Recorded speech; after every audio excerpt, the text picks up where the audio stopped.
Hub family, what's going on? Welcome to episode 6 of the Hub All Things for Us. Listen, this next one is exciting. Times are shifting. There's a new dawn on the horizon. This is time for the next generation. And so I think this next episode needed to be one where we could have some important conversations. These conversations should be centered around how do we head into that next leg? And for a lot of us, now I'm not old. I'm not, as old as my elders or the people that I know, but I am in that stage where I should be also looking at what does my future look like? How do we pass the baton? Who's next? And so I know I still have so much more ahead of me to think about. I have a wonderful family and I'm still pretty young, but I also have a chance to surround myself with some very impactful youth that really encourage me, some guys that I really just get a lot of investment from spending that time with them. So as I think about this conversation, I'm trying to think about it because it's important. And this was something that came up a lot when I had the chance to visit Africa. Now, if you haven't heard me talk about this before, you will today.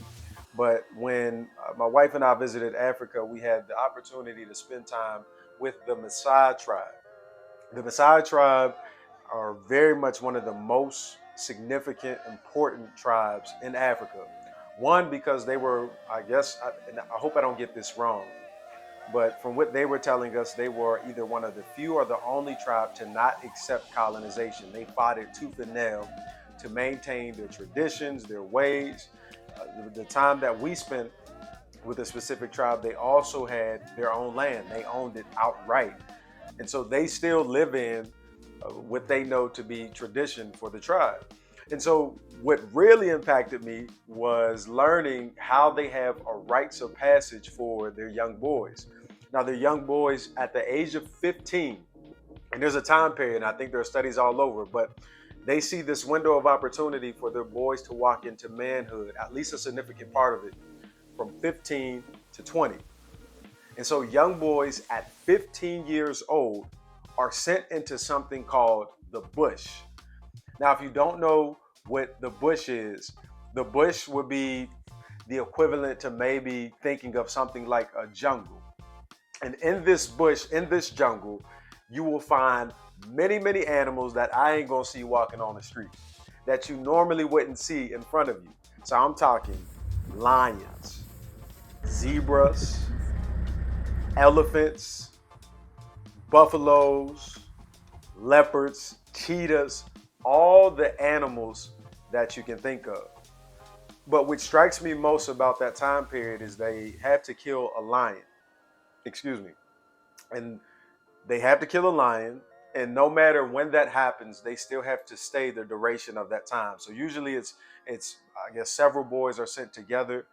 They have to learn how to survive. What's interesting about this too, the specific tribe that I talked to in Kenya, they say that none of them were actually killed. I don't know how that's a thing, but this is something that continues even through today. And so, family, I wanted to start this conversation here because what rites of passage do we have for our young people in the United States? Most of people of African descent, specifically, a lot of our homes are broken, not all. We see a population of healthy families and people who are out there raising their kids up. But in Africa, there seemed to be this intentionality about how to move their boys forward on a trajectory that would drive them into manhood that was needed to survive and even thrive in Africa. So today, I'm going to let you guys in on some of the opportunities that I get to spend with youth. But this is just some guys that I have the pleasure of knowing. They are huge blessings to my life, and I want you guys to hear from them because I believe it's a part of God's plan uh, to liberate our communities.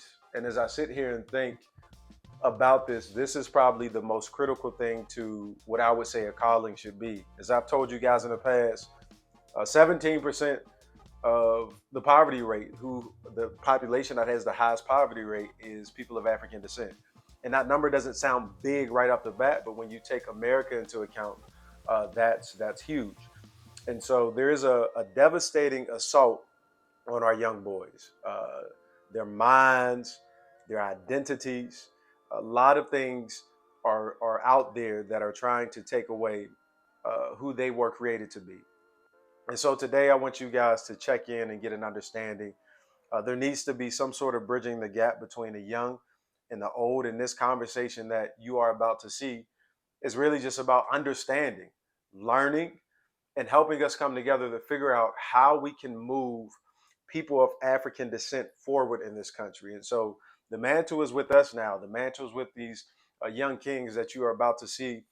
And so without further ado, family, I would love if you could go ahead and check out this next leg of the hub. And man, I'm telling you, these dudes just drop gems, and at times they don't even know it. And so listen intentionally to this conversation. We were just having a chill, laid back, very conversation. It won't be the same type of production that you would normally see. For me, it's just extremely chill. And I wanted the environment to feel safe. I wanted them to feel welcome and just like they could just be themselves and just talk. And I had some questions prepared, of course, and things that I wanted to ask them, but man, was it a powerful conversations. And I want you to hear their stories, but also the vision that I believe they have for the future. Check it out. This whole staff is a symbol of masculinity. And then you have the lines, and then you have also the shapes at both ends. So you always hold it, and you hold it with power, right? So when I pass it to you, it's your time to speak. You ready? All right, cool. So I'm gonna start here, and he's gonna introduce himself, and then we'll keep going down the line. Just name and age. Yes, sir. Just say your name. Yeah. Cottrell Vaughn, 16. Okay. Man. Yes, sir. Perfect. Perfect. Perfect. We'll go here next. I know y'all. Yeah. I'm Zaire. I'm 16. Got you. Okay. I'm Kashawn Artist. I'm 15. All right. Got Sean Artist 15. Yes, sir. Yes, sir. So, ladies and gentlemen, I first of all, I just want to say again, thank you guys for rocking with me for the last. This is episode 6.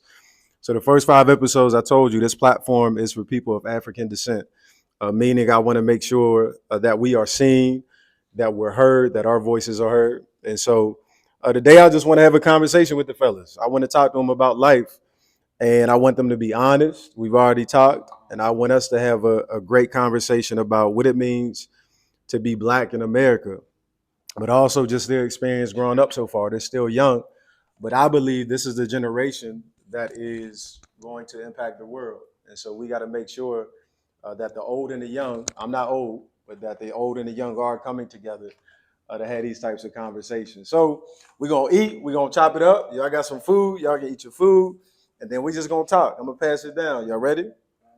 You got your Chipotle? You going to eat it now or you waiting? You good? Okay. You waiting? You going to eat? All right. So I'm gonna hold this staff for now, then, and I'm gonna pass this to you. Okay. And the first question I'll ask is, what does it mean to you to grow up black in America? Um, Anything that comes to mind.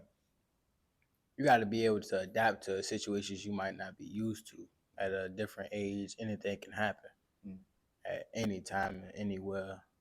Your your parent might die. You might have to struggle a little bit. Things can change at any moment, so you always have to think about that moment, or like just try to prepare yourself. Like, oh, what if this go wrong? Let me try to have another plan, a backup plan, so you can be able to be stable either way. Mm. Mm. I like that. Yes, sir. And also, let me ask you one more question. And this is what I'm gonna have each and every person do. So, considering that it is, you got to adapt. Mm-hmm. You want to share, I guess, just you don't have to share all, Okay. but just small parts of your story. Just talk about Um. life, man, and as much as you feel comfortable. Sure. Um. So one morning on July 31st, I woke up and my dad was feeling sick that week. And so he had told me he was going to the hospital for the first time after my mother had told him to go to the hospital many a times. Mm. And during that morning, I helped him up. I cooked breakfast. I was trying to help him because he couldn't move badly. Mhm. But he ended up driving to the hospital. About 2 hours later, my mom woke up crying. I came downstairs. She told me my father has passed away. Mm. And that hit me hard because I seen him that morning. I'm the one that helped him up that morning and all that. So it's like, wow, I didn't picture that being my last moment to see him. Mm. Mm. But yeah, that was one moment I had to just adapt. I couldn't breathe because my mama needed help. Thank you. I appreciate you. And I also forgot to give you the stab to hold, man. So when you feel emotions coming on, that doesn't mean that you don't cry. That doesn't mean that you don't feel what you feel. But this is just a symbolization of masculinity and power in African culture. So I want you to feel that. Zaire, I know the food is good. The food is good. And y'all can see I got some tea with me. So I usually don't eat till about 2 o'clock. I've been trying intermittent fasting. I'm trying it. It's been helping. I've lost weight. But I just like to drink tea until about 1 or 2. And then I'll eat some food like they eat. Yeah, so see, look, you never know it can rub off, right? Y'all try it. Y'all play sports. It might work out. But y'all know I'm a little older. I'm not old, but I'm a little older. So that's why I gotta do it. Yeah, I'm a little seasoned. So King Zaire, what's up, sir? What's up? What's going on? So I'm asking you the same question as Cantrell. When you think about growing up black in America, what does that mean to you? Being around loving people, good food, culture. Culture. That's basically it. Ooh. Just to be loved by your own people. Like you ain't gotta know them, but y'all the same race, so you got that bond for real. Okay. Yeah, I love it. So you said culture, good food. What kind of food? Soul food, Soul food. Okay. What food we talking about? You say soul food. See, macaroni and cheese, fried chicken, collard greens, baked bean, cornbread, mashed potatoes, chitlins. Okay. I love it. Okay. And I would ask you just a little bit to the same way Cottrell did, as much as you feel comfortable, share a little bit of your story. And as much as you can, and I know that's tough, but this actually helps communicate. So you got to tell it quicker than you normally would. So as much as you can think about, what's a significant part that's really impacted your life up until now? It can be some sort of I was about like 6 at the time, and I had seen and it was me and my cousins. We was walking, and we was around Mosby, and they got the shooting. And my cousin had got shot in front of me, and I had to help him take the bullet out. Wow. And how old were you? About 6. You were 6. Yeah. And so you still think about that now? Yeah. Okay. He's still alive though, so. Okay. Thank you. I appreciate you sharing. And I keep forgetting to pass. So when you hold this, so Kashawn is I hear you hold it when you talk again. But when we hold the staff, remember it gives you harnessing your energy into it. Yes, sir. So again, same question. What does that mean to you? What does it mean growing up black in America? To me, back to what he said, like loving people, and it's also like a struggle too, growing up black. That's all I gotta say. Okay. And part of you've heard what I've asked them is just as much as you know, as much as you can. You can keep it real short, as long as you want. Part of your story, what is kind of impacted you the most in your life, whether it's negative or positive?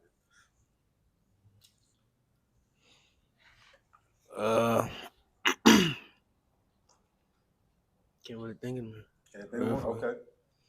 Okay. We'll come back. We go around. That's cool. All right. So I'm gonna need somebody to hold this because it intercepts with me when I talk. I'm gonna take the staff back for power. So we've talked about kind of what it looks like to grow up black in America, and part of that is I spend time with these guys outside for some other work that I'm able to be blessed with, and they bless my soul every time I get to spend time with them. And part of the conversation is, we always talk about a lot of things, but I don't know if they've heard my story. So part of my story has been I was born in the '90s, which I'm Generation Z, so I'm a little old. Y'all was born when? 2000 what? Just say 2009, 2008, 2008. So I was born in 1994, which which they laughing, but I was born in 1994, and when I was born, there were no cell phones. There were no uh, laptop TikToks, Instagrams, stuff like that. And so growing up during my time, I think by the time I turned 13, I had got my first cell phone. Now my cell phone, instead of looking at it like this, my joint, as y'all know, they used to the flip phones. Yeah, had a razor. That was my phone. So for my childhood, man, growing up black in America was interesting. I didn't learn what that meant until my teenage years. But part of my struggle I saw growing up is my father wasn't there. It was just me and my mom. I would see him sporadically. So he would come every so often, right? And I don't say this to bash him, but this is just my truth. And when he did come, it was cool, but I didn't understand why things were the way that they were. So by the time I got to eighth grade, it was just me and my mom, and I used to just lash out and get angry and upset. And I remember he came around one time. It was like when I was 13, and when he showed up, it was kind of shocking. I'm like, bro, I ain't seen this dude in like some years. And so I'm excited, right, as my dad. But then I just remember finding out that the whole time that we lived up the street, my dad had been at a rec center, which would be like going from here to where I parked the car at. So, yeah, just imagine all those years when you know, as a kid, there are times where you probably, if you haven't had your father around, you probably miss him. And you be like, man, I wish he was here. Because now there's a part of you that you don't even know about, right? Like, am I right in saying that? So it was hard, man. It was challenging. But I also encountered some racism throughout my life. I had some experiences, and I just saw that things were different on this side than they were on that side. So I would just ask y'all, when you think about your communities, when you look at your communities, what are some things that you notice or see that may be different from our white counterparts? Or when we drove through Monument in Richmond, right? Like, what looks different? What do y'all notice? And you can just pass it. Okay, Sean, ready to go. Okay. I was gonna go first. Hey, go ahead. Take the stand. Yes, sir. Like it don't like black people, like black neighborhoods versus like you see white people. They just outside, just walking, like no, they don't be like they don't got that little instinct to like they don't like they home like like when you walking you always checking your surroundings. White people they don't be doing that in the neighborhood. Black people we inside already. We ain't gonna be outside. But if we is, we always looking around, making sure everything's straight while we walking. And then there's a lot of like graffiti on the walls and tore up buildings like in the hood and all that versus white neighborhoods. For real. See, when we rode past the white neighborhood, it was like the white people was all coming together and stuff, walking on the streets and stuff like that. But when you look at the black community, it's like they all in the house and stuff. They don't really come together. Wow. That's why it be a lot of shootings and stuff like that. Really good observation, bro. Thank you. Thank you so much. You want to go? Yes, sir. What was the question? So I'm gonna be real. I'm just asking, what differences do you notice? So even when us coming to a place like this, right? We drove past a lot of different neighborhoods, and you can see the white neighborhoods are different. Exactly. And so what do you notice differently about your own community versus when we driven that way? That is more groups of people outside actually walking around and having fun. Like it's groups of friends. But besides in my neighborhood, you wouldn't catch more than one black person, really, unless they riding like too deep. That's it. That's it. Yeah. They never more than two people. Wow. Never more than two people. Wow. And you hold on to that for a second, sir. And I'll hold the staff.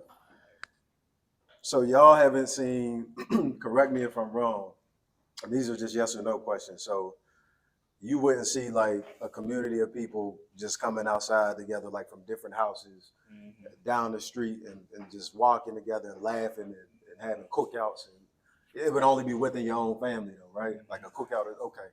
So I would tell y'all in Africa, it looks exactly like what y'all see with them. So literally, you can go to, there are parts of Africa called the slums, which the slums are probably way, way worse than what you can think of, right? In terms of they really have no lights in the slums. And I have to show y'all pictures. It's the trenches, right? Y'all probably have seen stuff on social media. But going over there, I saw that. But here was the difference. When I went outside, everybody was talking to each other. You had people having their own businesses up and down the street, even if it was just to sell you some fruit. Like y'all might be like, yo, I can make some hats or t-shirts and start selling them on the corner. But you got people selling stuff, you got people cooking stuff, you got all these different things going on up and down the street. And then guess what? If anything happens within the community, they take care of it. So like if somebody steals from somebody in the community, that's looked at as a high offense. Like they might be like, yo, we gonna take care of it ourselves. And some people, I won't say too much, but if you get caught stealing, like there's some real bad consequences, and they not calling the police. I see it with the when they got like the little grass, and they can tell if you wild or not. Like they like do that, and then you got, and then when they do like that, if it go through you, they tell the truth. But if it don't go through it, you lie. So you want to say something? So what's different is what we don't see is that same type of what it sounds like is unity. Like you don't really got too much unity. And so when people ain't looking out for each other the same way, a lot of stuff tends to happen, right? So I'm gonna ask y'all this and be real about this too. And this is not a bad question, but it's honest. Do you feel like your experience based on what we talked about, has it been positive or negative growing up as a young black kid in America? And I would just pass this around. Yeah, positive or negative? Would you define your childhood as positive or negative based on that? Go ahead. Yes, sir. You won't have to worry about that unless you want to. What you saying? Okay. I'd say both for real. Okay. Some days, sometimes it'll be like positive, and then some days it can be negative. Like you never know. It's life. I'll say positive. Good. Yeah. I'm gonna have to say both too. Both? That's how my childhood was. It was a little bit of positive, but then it became negative. Yeah. You hold on to that. So a big part of like the part that hurts my heart sometimes is seeing kids not being able to be kids. Right? Like today, for instance, we chilling. Like this is how it should be, right? Like y'all should be outside, just chilling, just talking and having real conversations. But instead, as you said, some of us have to take care of our own households at an early age. So there's a statistic. Have y'all heard about this? It says that the high suicide rate is among black youth in the country. So there are more people who look like us. It's young black males. Yeah. We have the most suicide percentage. You know this. Yeah. And when you hear that, what comes to mind? What do you think about? You can talk into the mic. It's like how messed up life is for us as we grow up, because it's like so many of, you can catch, like my friend, same age as me, dead just because he went to a party. So it's like, wow, like it can happen. It might can happen to me. Yeah. And that's what I gotta think about every day. Oh, good. I feel like it need to change. Crazy. Yeah, I feel it need to change too, cause some of these dudes like they be killing themselves over like dumb reasons too. Like they killing themselves over a girl. Like it ain't even worth it, bro. Just like don't even worry about it, bro. Don't kill yourself over no girl. Like she ain't worth nothing anyway, bro. Like go get you a little job, get you some money, and you can find a whole nother girl for real. Yeah, it's like people be beefing and stuff too for no reason. Like over just because people said something and stuff. That's just dumb. Yeah. I wouldn't do it. Yeah. You can hold on to it for a second. And a big part of what I see in the statistics is a couple of reasons why people commit suicide. for a person to commit suicide, they had to have come to the conclusion that they're not valued in the world no more. So like usually you'll hear some kids in other races or ethnicities, they'll commit suicide because their household was not together. So like people get divorces and then you're like, oh man, like my family ain't the same, and then you think it was because of you. And then you got some people who just struggle with mental health. And in fact, our community has some of the strongest mental health. And y'all guess why? Like some of the worst mental health statistics. The stuff we what? The stuff we had to go through. So a lot of what you see, and I don't know if in school this is not explained, 'cause proper education is not really a thing for us anymore. And so in school, even though they'll be like slavery happened 400 years ago, right? Everything that happened during that time wasn't treated. So like imagine you have like a really, really serious wound. Imagine if, I'm not saying I would do this, if I just stabbed you in your arm like that and it goes untreated. What do you think happens? And get infected. It what? Get infected. It gets infected, right? And so this wound that I just did this in your arm, we haven't cleaned it, we haven't touched it, and maybe you don't die from it. It tries to heal, but it doesn't heal correctly. And so when it doesn't heal correctly, now it's left looking nasty, probably like something. Like you see how my tattoo look? Like it probably looks crazy. So imagine this and think of people. Imagine now us, right? Our ancestors, our great, great, great, great grandfathers and grandmothers, whoever, being in slavery, and through all those years, it never went treated the right way. So we never healed from it. We never talked about it. We never got the right money, resources, all those things. And then you look at our communities, and what do you see, Kashan? What types of things do we see in our communities now? You said what earlier? Like killings and stuff. Killings, bad mental health, families broken up. We don't know how to deal with our emotions, right? So I wanna turn the page a little bit. We're gonna come back to this, but I want to ask y'all now, like, because y'all are real resilient. I don't know if y'all know that. Like y'all are extremely brave, resilient, and courageous. And there's a reason why like we connect, you know what I mean? And it's really by y'all choice, not mine.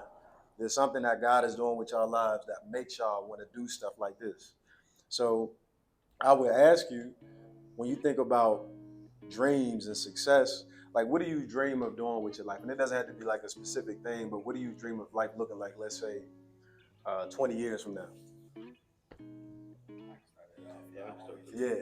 That's just a number, right? But I started off. What I would see myself doing, I wanted to go to the NBA personally because I always loved basketball. But I know that's not always the option. So I would like to settle for making my own business and making it very popular, making a name for myself. And while playing basketball on the side. Like for an AAU team or something, just going around playing basketball for fun, making YouTube probably. Just because I want to have a fun life. I don't want to be sitting there stressful 9 to 5, thinking about when my next meal gonna be. Nah, I don't want none of those struggles no more. Thank you, sir. Appreciate you. We just gonna go down the line. Here, let's start back to staff. I need y'all here to stay. Y'all like when y'all, here we go. Yeah. I want to go to the NFL, but like he said, sometimes that's not always gonna happen. But like after high school, I want to go to college for education. I want to go to college like business because I want to have my own clothing brand and like YouTube and all that too. So I want basically have to be like, and I want to have like a loving family too for her. A loving family. Okay, yes sir. I like that. Me personally, I want to go to the NFL too, but my plan B is to go to college.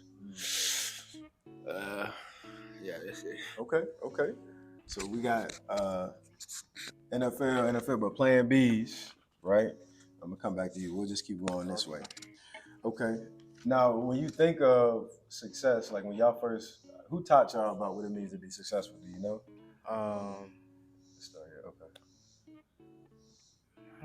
Well, my father did teach me to be successful, but like it won't always success. He also taught me that it's not always successful. No matter what, it would never be 100% successful. When you think of success, then like, so you just told me what you want in life, what you dream of doing. Now, success also has values. Like, so if you said, I need these things, X, Y, and Z to be successful, what would they be? Let's name 3. To be successful like NBA and just in life? or just like, Mhm. well, also you need to make sure you have a good hygiene and you work out good. You said Keep a healthy body. A healthy body is a good body. What you mean by hygiene, man? Take a shower, wash your face, Okay. put some deodorant on. Get fresh, good, nice. Because when you feel, bro, when you wash good, you feel good. When you Okay. feel good, you do better. Got you. You pay attention more because you feel way better. All right. So you said hygiene. Yeah, hygiene. Also, What do you need that makes success? Yeah. you need a healthy body though. Healthy body. You need Okay. a healthy diet. Don't eat too much sweets and snacks all the time. Mhm. Eat some fruits. Eat some vegetables. Eat a good balanced meal. Literally, you need to make sure because most people that don't eat the right foods end up messing up in life and being regretful of what they ate and didn't eat. Mm. Okay. And then one more. Let's do 3. One more. Let's just do one more. You know how a good work ethic. Work ethic. Okay. Yeah. Yes, sir. Okay. You need to make sure you want to work. Like nothing's gonna come to you easily. You have to work hard for it. Mm. Gotta uphill. You gotta make it happen. Nobody's gonna make it happen for you. Mm. But also, fourth thing, you gotta follow God. Oh. That's that path right there. Okay. Yes, sir. If you follow God, trust in God, it will go the right way. Thank you, sir. Past that. Come on. Now we getting there. There we go. We talking. What would you say? So I'd ask Caltrell to name 3 things, but however many you feel, what do you think it takes in life to be successful? First, God, of course. Second, like a loving family for like Ooh. people that care about you. Mhm.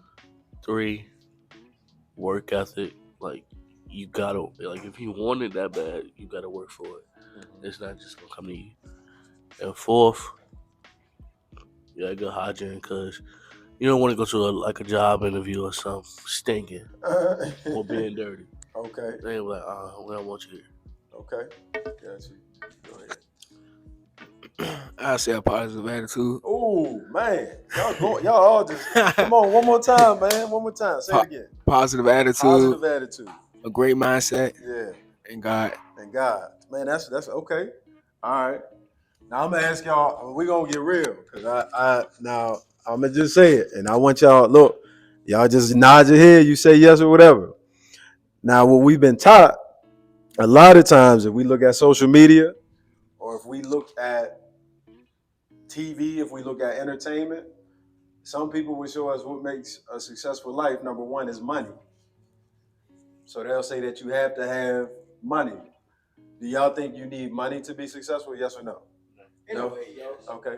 In a way, yes. Okay, talk to me. Yeah. In a way, money does get you to some places. It helps you get better opportunities. I feel like money does, yes, in the end help. But money isn't the answer. Mm-hmm. Because you have God to guide you on the right path. Mhm. Money is helping you get to your path. Mm-hmm. Because in life, things cost. Let's be real. Yep.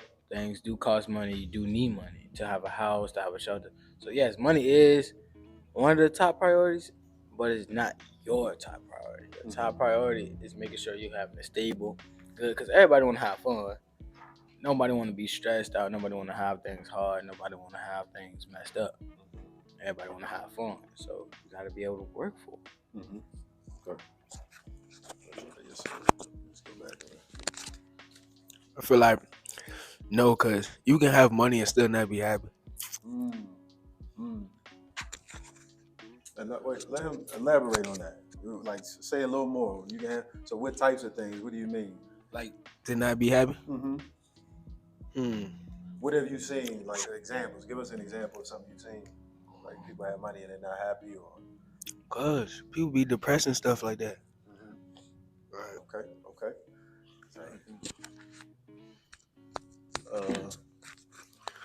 Like Cottrell said, for like you could have money, but it's really not gonna have you happy for real.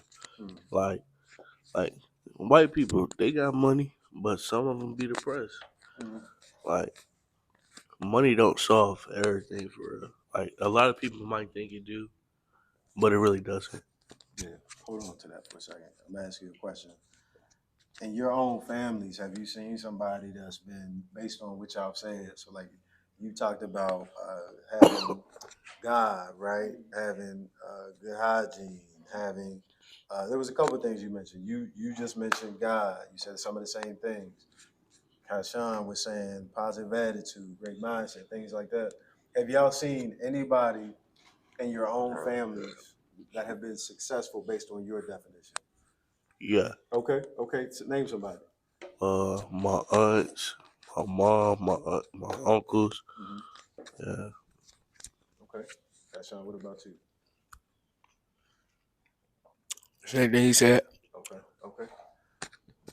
That's real. Uh huh. Have you seen anybody? Yeah, my father, Hmm. one of my eldest brother that has passed away sadly, but yeah, my eldest brother, and Hmm. that's about it. Okay. Hold on to that again.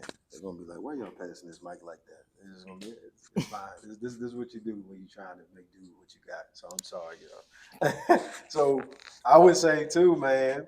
Uh, I didn't really. My mom was probably the most successful. Like, and I say that because when I saw her, she really showed me some of the key things that it takes to really not only survive but thrive in this life. And like the hardest thing that I would say is I know it was extremely hard for my mom to raise me by herself. Think about like just her having to deal with a young boy, my attitude. Like, of course, you know, when you don't have pops, you don't got that. A father is supposed to be there to give balance, right? And so I didn't have that either at times. And that balance wasn't there, but my mom literally had to deal with both sides. I also saw, yeah, same thing. I also saw my mom, she never complained to me. I saw when things got hard at times, but she wouldn't complain about it. She wouldn't let me know about certain things, but she didn't complain. And I know it was so hard for my mom. And also, she got out there and worked. Like she did what she had to do to take care of her family. And so the most important principle is young men that you can have is you have to have a communal mindset. We all do. Like when we think about being successful, we can't be successful without taking care of others around us. It's like when you go to a job, like for instance, what do you like? Who got a y'all had a job? Y'all had a job so far? You haven't had a job yet. You haven't had one yet. You've had, I just turned yeah, 16. you just turned 6. Where have you worked at? I work for my aunt. Oh, you flip it. Yeah, go ahead. Talk about. I'm asking some questions. Go ahead. I've worked for my aunt Okay. in a moving company. Moving company. Cool.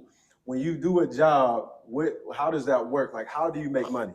So, how do you make money doing it? We would like get calls and Okay. we would get calls about people like that needed help, like moving some stuff into like their new houses and all that, or help moving their stuff out their house. And we'll go. Like we drive anywhere for real. Like You was driving? No, I won't drive, Okay. but we go to DC, Baltimore. Like it ain't matter. Like as long as you could drive there, we would go. Just to get that just to get that money on. Who is and so really though on the other side of that, how does business work? Because usually it's a transaction, right? So like anybody, I'm gonna just say this. Like I'm not. It's just an example. I'm not saying I do it. Anybody here does it. But even on the streets, a drug dealer is getting a product. He's getting a product to give it to somebody. Who's most important in that deal? The person who's getting a product. In any form of business, the person who's getting the product is always important, right? So like when you were doing your moving stuff, the person who it was for was the people whose house you're moving from. So like you can get the truck, you can do all this. Yeah, you want to make money, but it's always about if that person is going to buy the business And what they want to do. and what they I do exactly how they want to do it. exactly. So any form of business, people will not be successful if you're only thinking about yourself. It won't last long. You gotta think about other people. So like if you spend your whole life trying to chase whatever it is, and yeah, you'll see people pop up on Instagram and they got Corvettes and Lamborghinis and da da da. But I'm telling you, it doesn't last long because it's not sustainable. And so, really, long term success, it has to be about like I got to think about, man, how do I do for the next generation, or how do I take care of my family? And that's hard sometimes. Like I'm still learning, but I have to figure out how do I take care. Because if I'm just saying I'm gonna make some money, bro, this is gonna be like, yo, all right, 10 years from now, what you doing, man? Oh, I'm trying to make me some money. It ain't gonna work out. So yeah, Kashawn, do you have anything? No. No. Okay. Okay. All right. Let's pivot a little bit because I like hearing y'all. Man, y'all got so much wisdom, by the way, and like y'all don't even. I think y'all don't even know sometimes when you talk. No, seriously, y'all just be talking. Y'all might say something even rudely, like you'd be like, "Dang, he's wise." So y'all possess something that y'all don't even really know sometimes that's in y'all. Y'all got the keys to the next generation. So I'm gonna ask y'all this: when you think about your communities now, we talked about success, we talked about growing up Black in America. When you look at our communities, what is something that you would want to see changed? Uh, I would really like to stop the killers and all that, Okay. and get like better like rec centers and stuff for, like the kids, so they can like have somewhere like safe to like play at and all that, just to get away from the crib. Cause I know like a lot of people got like family issues going on at home, and they like to get away from it, so they can go somewhere where where they don't have to hear all the argument and all that. Mm. You said what I would like to see change. Yeah, what's something you'd like to see change? Like he said, the killers and stuff. And I like to see people like black people come together and stuff, like white people. Mm. Yeah, let's pass that down. So let me go ahead and be real with y'all. Yeah. It's kind of how y'all said it, but I'm gonna say it definitely. I would like for people to stop, just drop the guns. Let's use fists, because like I get it. Sometimes you might gotta fight somebody. Sometimes somebody get you to that point. Y'all want to fight. Y'all want to pump. Y'all want to end each other's lives or whatever. Let's do it in a way where, like, yo, you can go and fight him, beat him up. You can go in the hospital and heal back up. You ain't ruining his life. You're not going to jail over a fight because you didn't kill the man. Y'all can have a fight. Yeah, a little tussle, get like 30 seconds, get a minute. And then after that, y'all shake hands and leave. That's the end of the beef right there. You ain't got to use no guns. You ain't got to kill nobody. You ain't got to mess up nobody's family. Because then you putting a burden on yourself mentally because you killing people. You got to look at that every day. Wow. You got to think about your mental state. Yeah. So hold on to that too. Thank y'all. Like perfect. I love them answers. So who y'all think sets the example then? Because it's challenging, but who y'all think sets the example for that stuff not to happen? Us. Who? I feel like us. We set the example. Y'all set the example. So there's a few traits that, like when we think about manhood, because most of the violence we see comes from who? Teenagers, but who? Who? Men or women?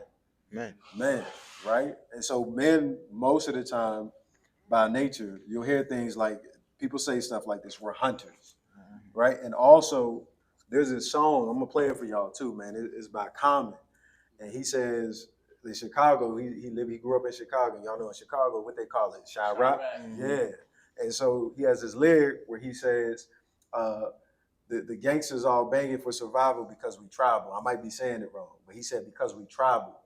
And he's saying in our bloodline, we came from tribes. As black men, like Africans were tribes. And so tribes would kind of war against each other. But that doesn't mean we're by nature violent people. It's just that there are some things that you'll see maybe passed down, or things that you'll hear other people say, man, they just violent by nature.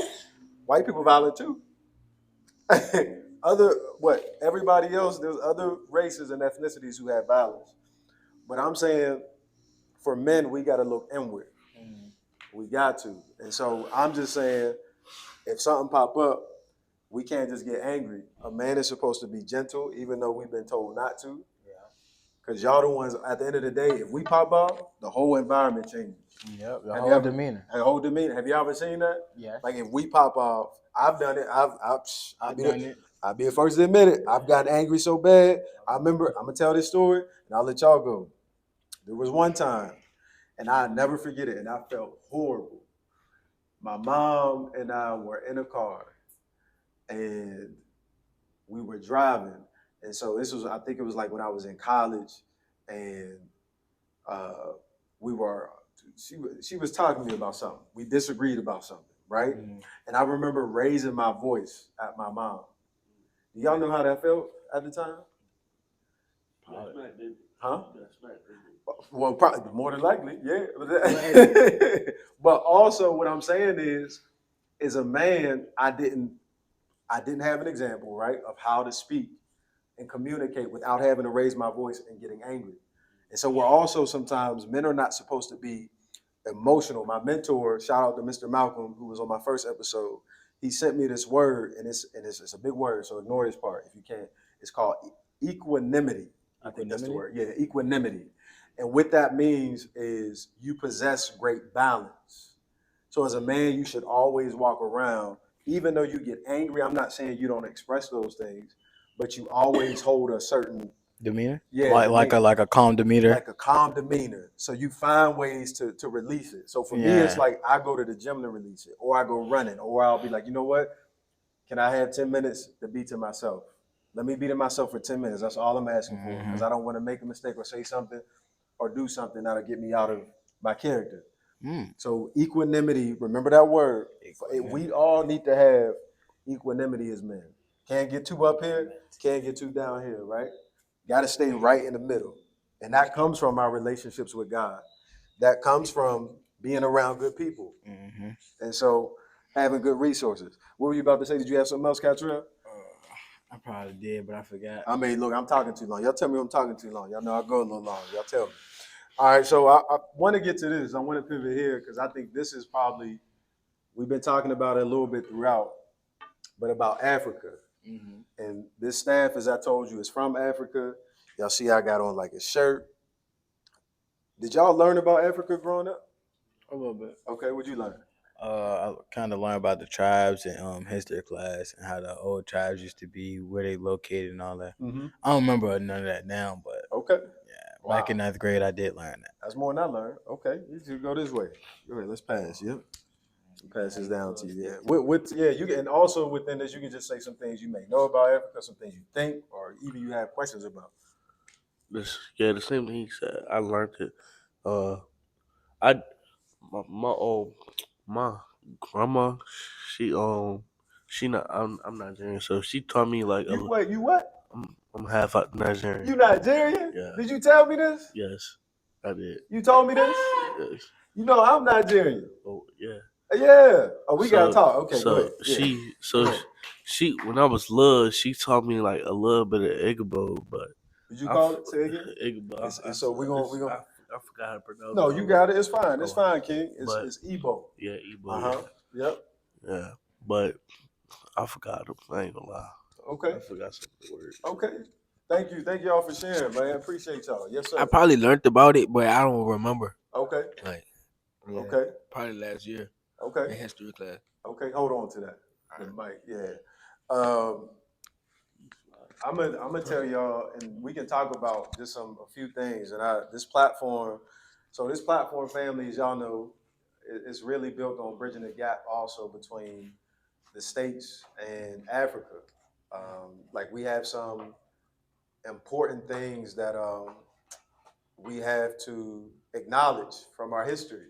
And part of the challenge is in school, we might not even be learning about real African history. And so, what you doing, champ? Oh yeah. Yep. So we might not even learn about our history, right? Like you might not even learn about where you came from, who were some of the leaders. Like, can y'all name one African leader? Y'all can't even think of one. No. Right? So the reason I say that is because you'll hear a lot of people say they kept it from us on purpose, which is who's they? They might be our education, schools, our education systems, school associations, right? So there is information and knowledge linked to who you are culturally that comes from Africa. And if you knew it, you would be so much more equipped and powerful. Like for instance, I was telling you, I think we talked a little bit about men. Do you feel like y'all? What does it mean? Do you feel like y'all have the right help or tools to become a man? Do y'all know what that means? No, I don't think so. Pass it down here. My dad actually raised me in a good way. With he taught me worth ethic was hard, but it's profitable. You need it. Mm. You need a calm demeanor. He taught me basically all the things we've been talking about, like calm demeanor, how to be calm in situations where I might explode, how to work hard and not have to worry about, oh, how long this is gonna take, when do I need a break, or like he gave me the necessities that I needed to be a leader and be able to live on my own, even if I didn't have them one day. Okay. Thank you, sir. I appreciate it. And let's go. I think, did I ask you yet? No, we didn't ask you. Yeah, basically what he said, but for him, for me, it wasn't my dad. It was my mom. My dad wasn't like that for his home. He was always in jail, so my dudes told me. I don't even think. I don't know. Okay. What it means to become a man, right? Like there ain't no, y'all can't just be like, y'all can't really, all of us, to be honest, get that for us. To be honest, like you can't just Google how to become a man. Like so to be honest with y'all, like even though I'm a man, right, doesn't mean I'm perfect, but I'm learning. And so always know that manhood is a journey. It doesn't stop somewhere. So that's the first thing we got to acknowledge. Like being a man, it will never stop until the day we leave this earth. It will never, ever stop. You should always be looking at ways to get better. The second thing is, I wanted to share with y'all, like I told y'all about Africa. They got kids over there that when they turn 15, they go into the jungle or the bush, and then they got to kill a lion. It's the Maasai tribe, by the way. The Maasai tribe, at least in their tribe, the rites of passage for young boys is at 15. They got to go into the bush with some of their peers, and they have to kill a lion. But then even when they kill that lion, they still have to stay out there for the duration of the 5 years they spend out there, which is usually until like 20 years old. And so in America, for us, we don't have no rites of passage. Like we don't have nothing, no markers that say, oh man, like I mastered this, now I can do this, right?